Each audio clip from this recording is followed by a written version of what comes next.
Dare to enter Crow's Quill's books, where tales of forgotten realms and fearless souls come alive. Today's journey, Operation DarkStar, Chapter 42 to Chapter 44, by Mark Lindsay. Will you uncover the truth hidden in the shadows? Chapter 42. Everyone presented themselves at the bunker conference room, promptly at 11. The room had previously been decorated with an intended type of person expected to be housed within the bunker. Large mahogany wood tables were arranged in a rectangle configuration. Neutral-colored walls and carpet filled the room, and an overhead projector faced a white screen on the far wall.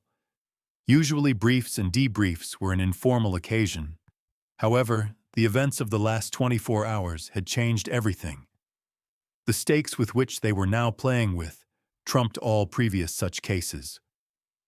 Saul, Scott, and Dr. Booth had used their time wisely in preparation for tomorrow's operation. Everyone present wore expressions of grave concern, all except Sarah and Bam Bam, who appeared quietly pleased. First of all, Saul and I would like to say thank you. I know that none of this has been easy on any of you, but the fact that you are all here now means everything to the both of us, Scott said. I hate to interrupt, but Vulcan and I are a little confused as to why you requested us as well, Zeus asked. What we're planning is a hail, Mary. We can't afford to go in half-cocked. We need everyone in on this. Both of you will be crucial if we wish to pull this off, as you'll soon discover. I hope we can count on you both? Scott asked. The gatekeepers appeared to take the request with a surge of personal honor.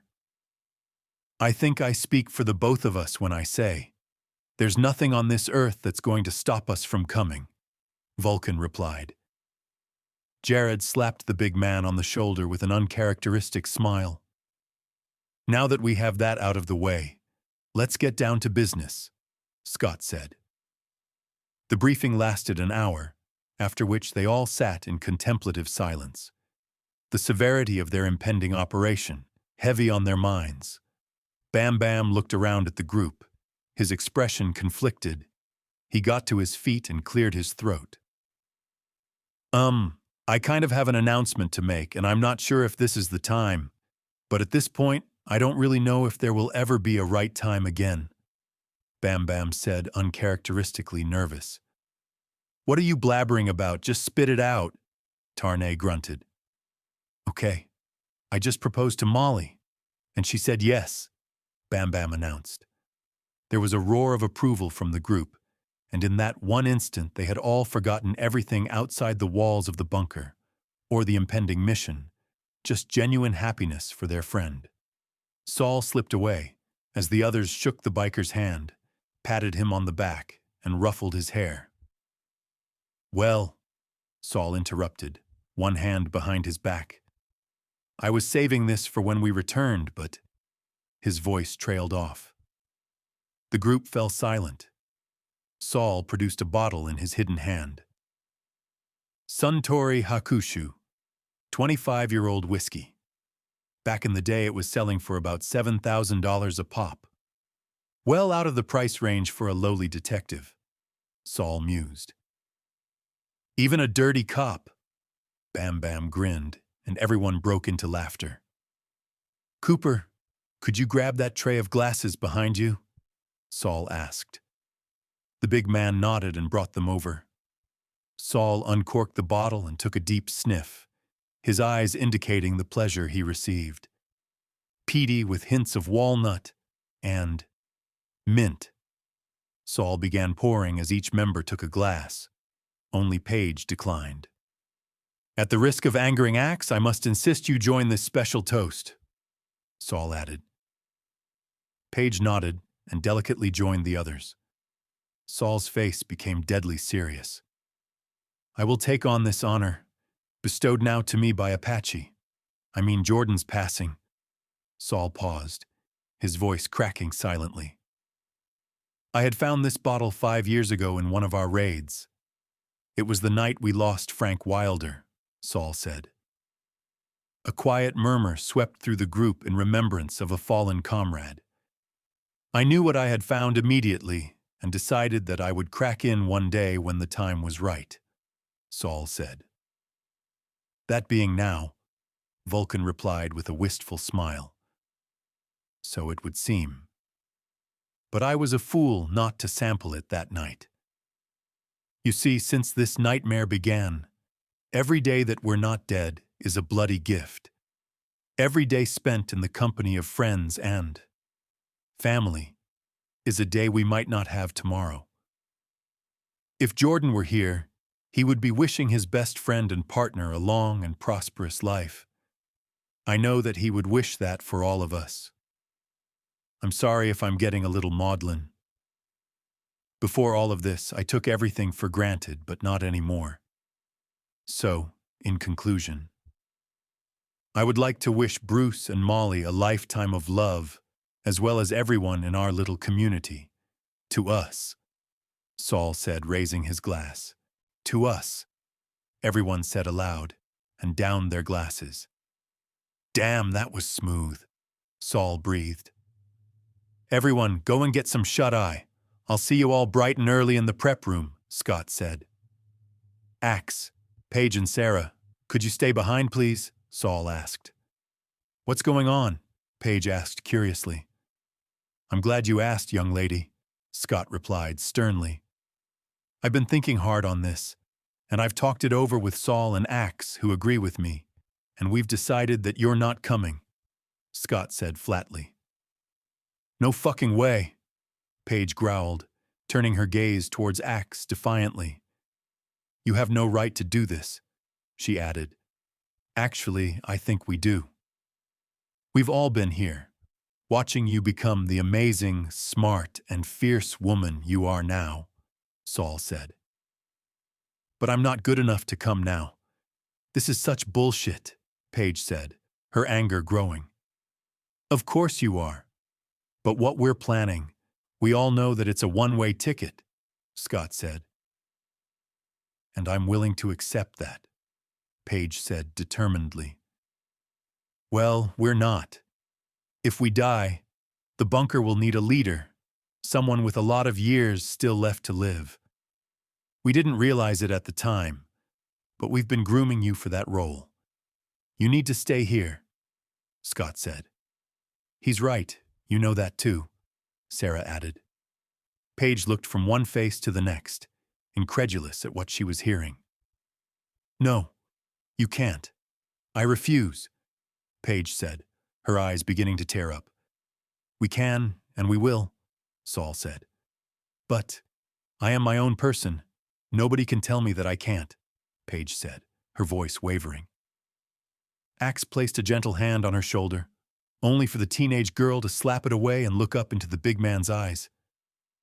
You're not my father. You're not my father, she screamed and pushed him in the chest with all of her might. It might as well have been a slight breeze, for the ex-firefighter didn't move an inch. In despair, Paige raced away, sobbing loudly. Sarah placed a hand on Jared's arm. She didn't mean it. She was just upset, Sarah said quickly. Axe pulled his arm away, tears running freely down his cheeks. He watched Paige disappear from sight. Chapter 43. Scott met Saul in the prepping area. They were the first ones to arrive, both men early. Couldn't sleep? Scott asked. Our first year here, I was always nervous before we ventured out, and could never sleep properly, Saul said. Yeah, then after a while, you just get used to it. It was the same when I first deployed on active duty. Then you just get desensitized to the danger and fear, Scott replied. 8 years. To think we might be able to end it all today, Saul said in awe. I've never been the most optimistic guy, but I don't think I have the words, Saul added. Me neither. Couldn't sleep either, a voice interrupted. It was Tarnay, and he had painted his face in traditional Maori war paint. Now that's a sight that could drive fear into the enemy, Saul said, impressed. Well, I figure if we're going out, I'm doing this properly. I'm holding nothing back, Tarnay said, indicating an intricately carved timber club strapped to his belt. His name was etched clearly into the wood. For every demon that I return to hell, they can tell their boss who was responsible. Tarnay chuckled wickedly. You enjoy this way too much, Scott replied, and they all burst into laughter. They were all present in the prepping area, dressed and kitted out in all manner of weaponry. Bam Bam sidled up beside Sarah. How did she take it? Bam Bam asked. How do you think she took it? Sarah replied. Bam Bam sighed. That good. Well, she is a firecracker, but I'm glad she won't be with us on this. Saul and Scott made the right decision. Bam Bam mused. It must be the end of the world, if you're agreeing with a police officer. Sarah feigned shock. Yeah, let's just keep that our little secret, shall we? Bam Bam whispered. Only because Molly's so happy, Sarah promised. Then, as an afterthought, she punched the biker hard on the arm. Don't fuck it up! Jared was in the corner of the room alone, sharpening his axe, his expression a mask of mixed torment. Scott came up beside him. You all good? Scott asked. Jared placed the stone down and placed the axe blade against the skin on his forearm, gently swiping it down, removing the hair in the process. He then gave the Delta soldier the thumbs-up signal. What the hell is that? Rob asked. He hadn't been introduced to Zeus, but had been admiring the exotic rifle in the man's possession. Ah, you're a connoisseur of fine weaponry, Zeus replied. Rob shrugged, still eyeing the oversized rifle. It's a Barrett M82A1A 50 caliber rifle. Before the world turned to shit, in the right hands and weather conditions, it could fire out to 5 miles. Sadly, with what's happened to current atmospheric pressure, I can hit a target at about 2 miles, Zeus said, disappointed. That's still pretty bloody good, Rob replied. I suppose. The round was designed to take out light armor. I find that it works well on the night freaks, Zeus grinned. Cooper strode over to Dr. Booth and Gates, who as always was tethered to her by a chain. The big man glared at the drooling former scientist. He seems rather docile today? Cooper asked. I've given him a tranquilizer. We'll need him once we get there, but I can't afford him fucking it up either. It'll keep him quiet and behaved, Booth replied matter of fact. Cooper appeared uneasy. What's on your mind? I know that we've been aware of this for several months now. You've explained the science. I don't doubt your bona fides. Now we're about to enter the lion's den. It's just happening so quickly. Doc, do you really think we can pull this off? Cooper asked. I think if we can get the machine going, we'll be able to stop the destruction of the planet. It's the getting to the machine part that has me concerned, Booth reflected. We've only known these people for a day, but I have a really good feeling about them. If there is anyone that can potentially pull this off, it's this crew, Cooper said. With your help. Don't forget that part, Booth quickly added. Yeah, I just wish we had Lee with us, Cooper said wistfully. My one question to you is, and forgive me for saying, but you've never been completely clear on what we can expect once we get the process started, Cooper added. Dr. Booth was quiet, choosing her words carefully. In a lab, when conducting experiments, you try to take into account the possibilities, good and bad, and attempt to ensure we cover every contingency, every safety aspect. In essence, we control the experiment to ensure the highest quality result. Where we are about to enter isn't a lab. It's as far removed from a clinical environment as I have ever faced, Booth said. Yeah, but what does that mean, Doc? Cooper pressed. It means that even if everything goes right and we accomplish our goal, I don't have the foggiest idea what exactly will happen if we succeed," Booth said, frustrated. The ride up in the bunker's elevator was a quiet, introspective affair.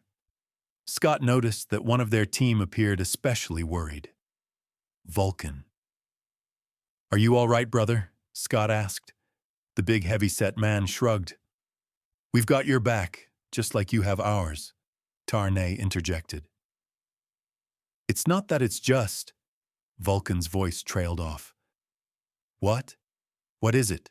Tarnay asked. "Our destination, the Wagner Institute. It's 5 miles from our location, right?" Vulcan asked. "Yeah, buddy," Scott replied. "Well, that's a fucking long way to walk. I'm really not looking forward to walking that far," Vulcan said, a little embarrassed.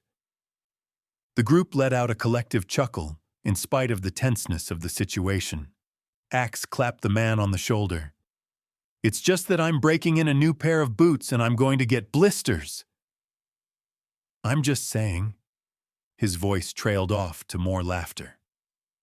Chapter 44. The moment they exited the building and stepped out onto the street, they all felt it. "Is it just me?" Saul whispered. "No. It feels like this is the last time we'll be doing this," Scott replied. "Yeah, I'm not liking this at all," Saul said. "Are you girls going to keep talking, or are we going to get this shit show on the road?" Sarah said from behind. The two men looked up to see the rest of the group waiting on them. "Fuck me," Scott sighed and gave them a hand gesture to move out. They arrived at the outskirts of the Wagner Institute, 20 acres that at one time had been car parks and beautifully manicured gardens. Now what lay before them was nothing but a dried-up wasteland. The building jutted out from the landscape like some alien monolith. What was once concrete and glass now appeared to be living, twisted, black, and sinewy. The facility had been transformed into the apex feature on the harsh horizon. Dark figures, both small and large, and in great abundance, wandered the vast area surrounding the building. "What are they doing here?" Tarnay whispered. "I think they're here to protect the building," Rob replied. "They've grown in number since we were last here," Cooper added. "This is where it occurred. You can feel the power crackling in the very air," Booth stated. "It's like they know, and they're protecting it," Scott growled. "From what we've been able to observe on previous recons, their numbers are few inside," Booth said. "And all we have to do is just get in," Saul sighed. The group crouched and watched, feelings of great unease at what they now must do. "Heads up!" Bam Bam hissed. Immediately, all went silent. Booth kept a firm hand over Gates's mouth. A figure, human in design, was creeping up behind the group. Cooper and Sarah were located nearest, attempting to remain stealthy. They withdrew bladed weapons and readied themselves to counter-ambush the demon. It was nearly upon them, Sarah and Cooper preparing to dispatch the beast without raising an alarm and putting their mission into jeopardy. The monster suddenly slipped on the gravelly surface of the ground, and much to the group's surprise let out a small feminine yelp. Surprise faded, and instincts took over as Cooper and Sarah pounced on the figure.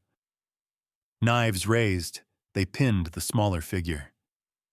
Hey, hold it, it's me," the figure stammered in a familiar voice. "Paige." "What the hell?" Sarah said incredulously. "Yeah," Paige replied breathlessly. She tried to sit up, but the ex-medic held her down hard. "What are you doing out here? We nearly killed you," Sarah hissed, Cooper letting the girl up. "Jesus Christ. You followed us out here," Scott said, now seeing what the issue was. "You need me," Paige said defensively, pointing to their strategic target in the distance. "Of course we could use you, but so do the others back in the bunker," Saul replied. Paige looked around, locking eyes with Jared, then quickly looking away.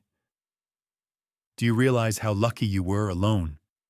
You could have been killed getting here, Scott said. I was never far behind you, but if I showed myself too early, you would have sent me back. I had to be sure I was in a position where I knew you couldn't turn me away, Paige said. Damn foolish girl, Sarah replied. What do we do now? Tarnay asked. The young lady's right. There is nothing we can do now, though. Right or wrong, she's with us, Scott grumbled, then pointed forcefully at the teenage girl. But for now on, you do as you're told. Do you understand me? Scott asked. Of course. Mission first, Paige nodded. Jared came up beside her and placed a hand on her shoulder, only for the girl to forcefully shake it away. Don't touch me, we're not good, Paige huffed. It's time you two earned your paychecks, Scott said, kneeling beside Vulcan and Zeus. I'm going to regret this, aren't I? Vulcan asked. Hopefully not. I need your eye and trigger finger up on the adjacent building across yonder. We're going to try and slip past their defenses. Without a fight, Scott said. And you need us why? Vulcan asked. Precautionary, if things go wrong on the way in. We need Zeus here to clear a path for us in, Scott said. And on the way out? Zeus asked. If all goes well, hopefully that won't be necessary. Obviously, you'll be his backup, Scott said to the big man. Vulcan nodded. Good luck, gentlemen, Saul said. You too, Zeus replied. Both men grabbed their gear and slunk away into the darkness. We'll give them 10 minutes to get into position, Scott said reluctantly. They picked up and moved in a tight formation, no words spoken as they headed toward the northern side of the building where the main entrance was located. Tensions within the group were stretched almost unbearably thin due to the high number of demons prowling the grounds of the Institute. Grim-faced, Scott halted the group as 5 creatures started moving towards them, each one standing well over 8 feet tall. Scott indicated that they all get as low as possible to the ground to avoid detection. As long as they don't see us, we should be right. Right? Tarnay said. The group held their collective breath as the 5 black figures continued to make their way towards them. In this entire area, why are they just randomly coming here? Scott whispered. Because they're not. They can't sense us, but they can sense her, Saul replied, cocking a thumb towards Dr. Booth. Shit, Scott breathed as the glowing eyes of the beasts seemed to lock onto the group. Uh-oh. I think they know that we're here, Rob said, just as one of the demons let out a blood-curdling roar. The 5 giant figures rushed towards the group, exposed fangs, claws, and madness-filled eyes. Damn it, Scott growled, just as the group started firing into the monsters. The moment they retaliated, every demon within miles heard the call and responded. The darkness was disrupted by the muzzle flash of automatic gunfire. Stay close, Saul yelled. The first creature was nearly upon them when its head exploded in a shower of black blood and brains, courtesy of Zeus up on his vantage point. Tarnay was quick to follow up, obliterating the next 2, not stopping until his rifle clicked empty. The last 2 ran into Jared's axe, severing one from neck to groin, the other losing its head, the big man kicking the head before the body even hit the ground. Noise seemed to be coming from all directions, roars of rage and screams of madness as the area around them was filled with incoming monsters and demons, most from the direction of the Wagner Institute. We've been made. Saul looked out across to where their destination lay, and his heart sank as the dozens of figures raced towards them. We have to pull back. I hate to say it, but this isn't going to happen today, he added. No, we need to keep going, Booth replied desperately. Lady, this mission is done. We need to pull back. Now, Scott said, in between bursts from his assault rifle. We have days to get this done, Booth argued. Exactly, but we can't return if we're all dead, Sarah said. Every time we made an attempt here, we were eventually repelled, and when we returned, the numbers are greater. We literally don't have any more time. It's now or never. Booth pressed her point. Besides, where exactly are we going to retreat to? Cooper said, and fired his rifle in the direction from where they had entered from. Dozens of creatures barred their way, too easily the size of a pair of elephants except more legs, horns, and glowing eyes. Well, this is fucking great, Bam Bam groaned, targeting one of the larger beasts and firing his weapon. However, much to his dismay, it appeared to have no effect. Did you even hit that thing? Tarnay said between shots. Of course I bloody did. It's the size of the proverbial barn, Bam Bam replied, still unleashing the contents of his weapon into the monster. If you can do better, then fucking do it, he added. They were positioned on the top of the roof of what used to be a parking garage. Zeus was sitting at the edge, his .50 caliber rifle propped up on a bipod. The marksman stared into a $10,000 thermal sight, which picked up the heat signatures coming only from the mouth and eyes, which was perfect as he wasn't interested in anything that wasn't a headshot. Fuck, there's so many of them, Zeus grunted, squeezing the trigger and dispatching another beast. They're surrounded. I wish I knew what they were planning now, he added. Vulcan had become quiet, and the fact that the bigger man wasn't responding was getting under the shooter's skin. Hey, what's your problem? Zeus asked.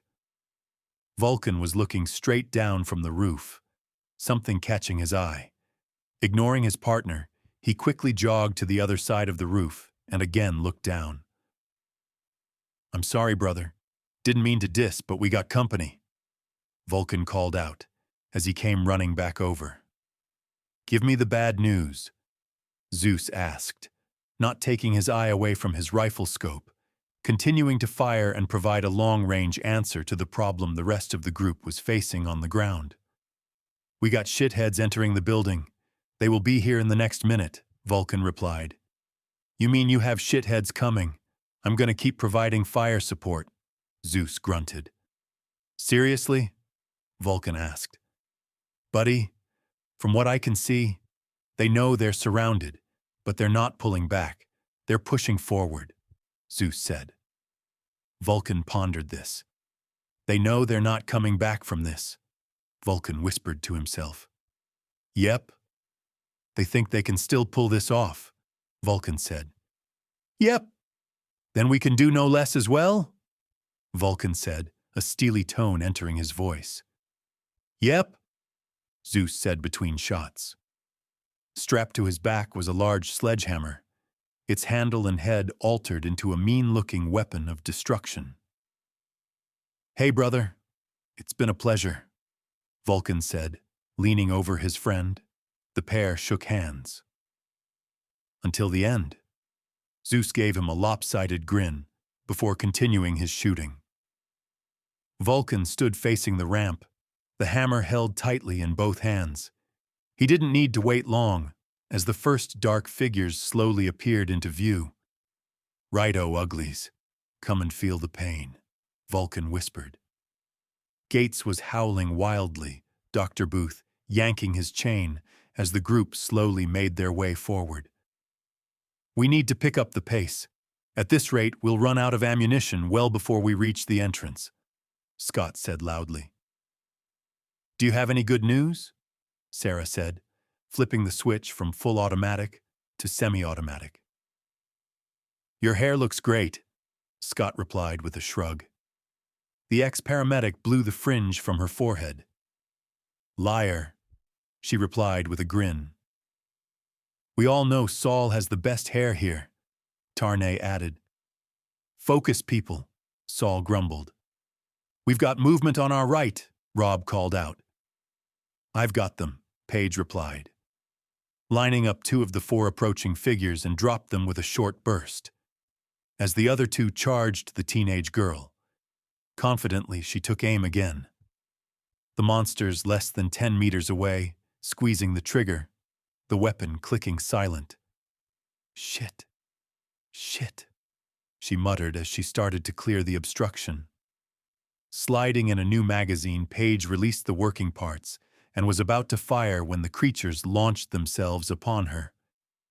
Axe had just dispatched a pair of giant canine-like creatures when he heard Paige cry out. Looking around in horror, he could see two monsters savaging the younger girl. Raising his axe, he leapt at the beasts, swinging his weapon viciously until they were both dead. The ex-firefighter dropped his axe and pulled the creatures from the teenage girl, kneeling by her side. Heart racing, Jared stared down. Hundreds of monsters had heard the sounds of war and converged towards the group, each member frantically fighting their own private battles, unaware that they were being overrun and separated. Paige was covered heavily in her own blood, her wounds too severe to be healed in an apocalyptic world. But yet somehow the young girl was clinging tenaciously to life. She stared up through blurring vision and recognized Jared immediately. "I'm sorry," the young girl stammered. Jared shook his head. He reached down gently and brushed the hair away from her forehead and eyes. "I'm sorry. About what I said earlier," Paige continued. Jared pursed his lips, indicating that she should try to stop talking and conserve her energy. The teenaged girl shook her head. "No, I was mad. But I don't hate you," Paige said, her breathing labored. Tears were starting to fall down Jared's cheeks. "I could never be. Mad at you. I love you. Dad," Paige whispered as she went limp. Her eyes staring up at Jared, now sightless, her chest no longer moving. Jared's breathing picked up. He checked her pulse. Nothing. With all of his years' experience as a firefighter, he knew that in his heart, her wounds were too extensive. She was gone. Tears flowing, he pulled her close and hugged her tight. His eyes squeezed shut. All he could see in his mind was Paige saying, "I love you, Dad." He rocked her in his arms. Surrounded, Vulcan swung the oversized hammer with ease, the blunt steel head crushing the demons with each blow. "Oh God." "No," Zeus said aloud, staring in horror through the rifle scope. "What is it?" Vulcan grunted. "It's Paige. I think she's dead." Zeus choked. The gravity of his friend's words pounding into his head, Vulcan growled and saw only through hate-filled eyes.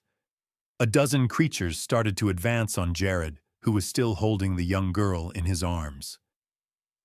Visions of the girl who had come into his life flashed before him, her smile and laughter reminding him so much of the daughter he had lost so many years earlier. He gently placed her down, leaning forward.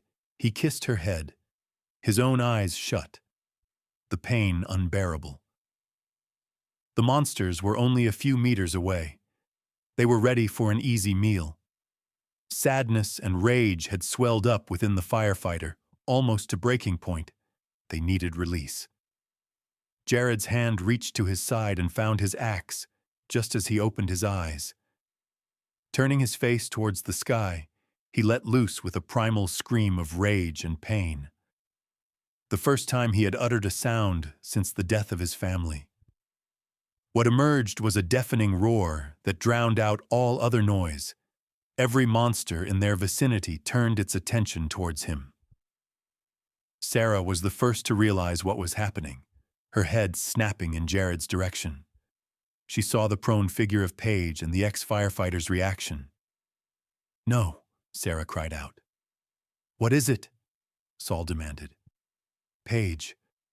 She's dead," Sarah sobbed. The news hit the others like a punch to the guts. The young girl had been an integral part of the team, but more than that, they had all watched her grow up. They were her family. With axe in hand, Jared leapt towards the beasts, a battle cry worthy of Odin's own berserkers ripped from his lungs. He swung his weapon back and forth in a deadly arc, the creatures falling before him like wheat before a scythe. He was almost like a force of nature. Every monster was now drawn towards him. Jared welcomed them. "Oh my God," Scott said, watching in horror as his friend was surrounded by dozens of creatures. Jared was putting up a superhuman effort, but time would be against him. The others in the group were trying to assist, but it was hard not to shoot and to not hit their friend. "Axe!" Scott yelled. "Axe! Get out of there!" Saul joined in. He could now see Paige, and he felt sick to his stomach. Others were also yelling out to Jared, the monsters growing in numbers. Blood rage filled his eyes. Jared felt nothing as he continued to kill the creatures. His own body numb, he wasn't aware about fatigue or pain, just the pleasure every time his axe blade bit into demon flesh. Then he heard it. Voices calling out to him over the din of battle. He looked around, almost in a daze. He could see the others. They were beside themselves in desperation, each one of them fighting their own battles, but still attempting to call out to him. Jared was now also aware that the monsters were being drawn to him. His eyes locked onto Saul. "Go!" Jared yelled, between swings of his mighty axe. Scott shook his head vehemently. "End this!" Jared yelled again. In that moment, Scott made the hardest decision of his life.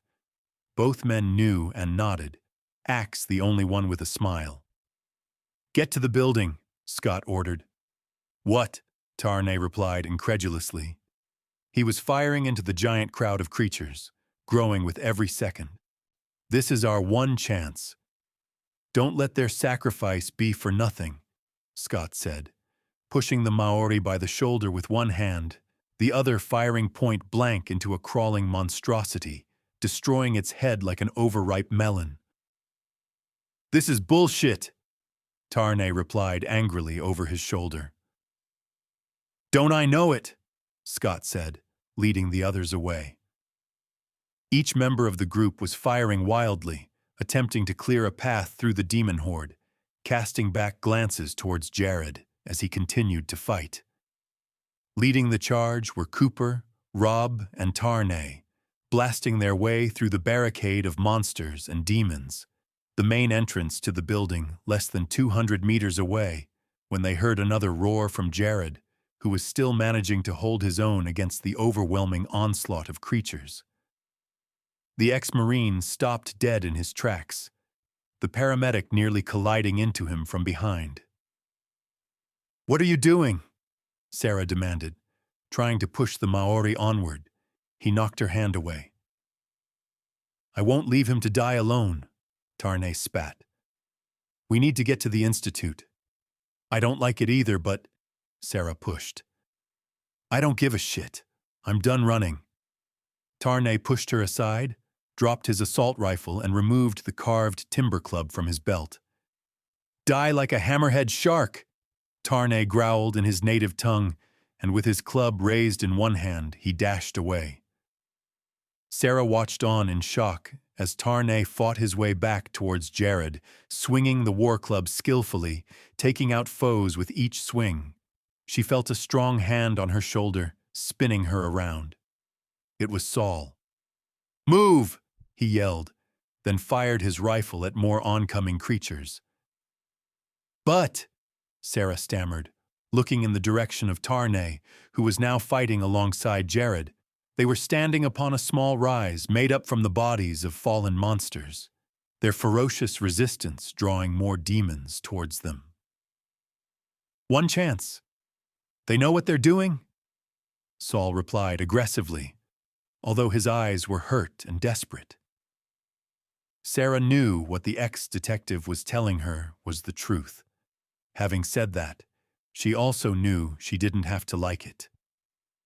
He let out a blood-curdling roar as he swung his sledgehammer, skulls and limbs shattered under impact. Vulcan heaved the thick steel implement at each menace that emerged from the rim of the car ramp. However, there were just too many to handle alone.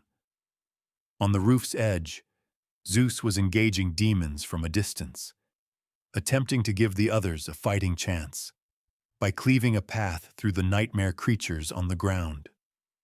Something large, the size of a bison, flew overhead. The sniper, so enthralled with his duties, didn't even see the slight flicker of shadow as it passed over. Something serpentine slithered behind and coiled behind Vulcan as he brought his weapon down upon the head of a creature, just as the serpent wrapped itself around his leg and contracted. Its powerful girth, crushing his leg and sending the gate guardian to his knees with a scream of agony. Zeus could hear the cries of his friend and partner and knew that he was now running on borrowed time.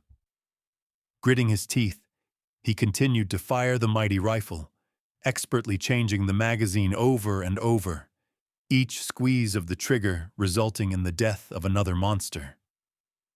It was at this time that he now heard a different sound, a whooshing noise coming from above. Keeping his cheek to the stock of the rifle, he allowed his eyes to scan the skies above. Nothing at first, then the sound of flapping. This was then followed by screeching, akin to a rat, only louder and much more terrifying. Vulcan's scream cut through the eternal night. The shooter allowed himself to crane his neck behind, his blood running cold. Vulcan was now completely besieged by monsters, their various crude forms biting and slashing the big man's body, his mind running on primal forces, trying to fight, even though his body was getting weaker by the second. It was in that one moment that Zeus made a decision. Hefting the rifle into his shoulder, he lifted it from floor and turned towards the Vulcan. Less than 20 meters, he fired the gun from the waist into the monster at Vulcan's side. It was ripped apart by the force of the high-caliber round. He hefted the rifle into his shoulder and prepared to fire again. When a gigantic figure swooped down from the sky, he could feel the life force draining out of him. His body covered in creatures, each one ripping into his flesh, and as Vulcan's eyes glazed over, he could see a winged, demonic visage descend down into a nosedive and pluck Zeus from the rooftop within its claw-like talons and disappear into the night. Then he saw nothing.